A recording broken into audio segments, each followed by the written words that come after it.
श्रीमंदिर रे दिव्यांग भक्त माने बा श्रद्धालु माने ठीक हिसाब रे दर्शन करंतु बोली आमे चाहूछु एवं जहाँ मैनेजिंग कमिटी निर्देश थिला से हिसाब रे ताकू अनुपालन करने आम चेष्टा करूँ। उत्तर द्वार देकी जो राम तैयारी होता आपड़ देखिथे जे ताकू आनंद बजार देकी घूरिकी आसवाक पड़ूला।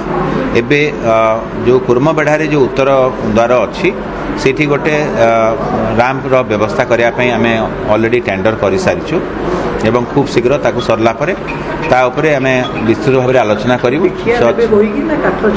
मुझे कहली आम पूरापूरी भाव में गोटे एसओपी बनइबू एवं एबे राम जेहेतु तैयारी चली तैयारी सरला मात्रे आम खूब शीघ्र ताकू कार्यकारी करने चेष्टा करूँ। धाड़ी दर्शन दिव्यांग दर्शन रे किछिटा आमर आलोचना पर्यालोचना आम छत्तीसा निजोग सांगे करूँ एवं मैनेजिंग कमिटी गठन होला परे मध्य तांकर परामर्श लोड़बू।